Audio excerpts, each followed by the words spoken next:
La responsabilité de l'esprit. Il s'agit bel et bien de la 7e loi de l'esprit.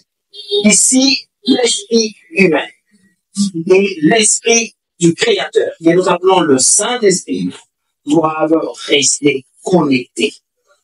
Il est dit en Psaume 32:8, je t'instruirai, je te montrerai la voie sûre, je te conseillerai et j'aurai les regards sur toi. Comment arriver à être conduit à ce niveau par l'Esprit du Tout-Puissant? Comment est-ce possible?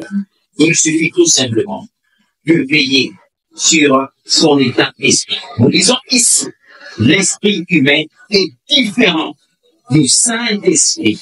Comme on dit en 1 Corinthiens 1, en 1 Corinthiens 2:11. Qui connaît les choses de l'homme? C'est l'esprit de l'homme. Qui connaît les choses de Dieu si ce n'est que le Saint-Esprit?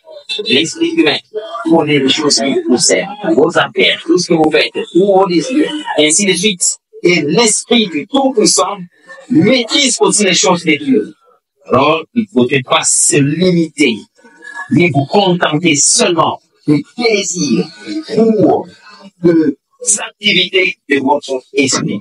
Alors, il faudra veiller si votre esprit est réellement responsable jusqu'au point de se soumettre à la conduite du Saint-Esprit.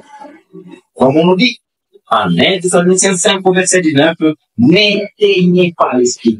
Si votre esprit n'est plus connecté au Saint-Esprit, vous avez un esprit qui est déconnecté, un esprit qui va sombrer, un esprit qui est dans le noir. Alors, il faudra éviter cela. C'est pour cette raison que beaucoup de gens ne savent pas s'élever au niveau du Saint-Esprit. L'esprit efficace, l'esprit supérieur, l'esprit qui contrôle tout esprit. Ils s'arrêtent au niveau de l'esprit humain. Et ils sont tellement comblés par cet esprit. Pourtant, il y a des désastres qui arrivent à surprendre l'être humain quand on s'arrête tout simplement au niveau de l'esprit humain.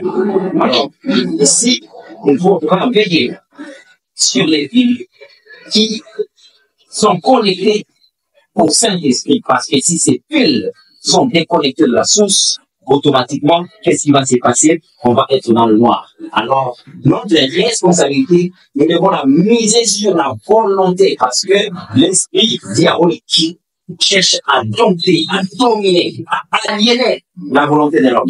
Tandis que le Saint-Esprit négocie. C'est la plus grande différence. Là, une personne est possédée. Il ne peut plus réfléchir. Il se lance. Mais quand une personne est remplie du Saint-Esprit, il y a sa volonté qui entre en jeu. On ne le force pas. Il comprend les choses. Et il dit, je veux. C'est pourquoi, ici, utilisez votre volonté pour que l'esprit qui vous gouverne, se soumette à l'esprit du Créateur. Et c'est à cette seule condition que les choses vont commencer à s'éclaircir dans votre existence et vous allez échapper au piège de l'ennemi. C'est votre serviteur, Ben Alel Bitegui. Merci et à la prochaine.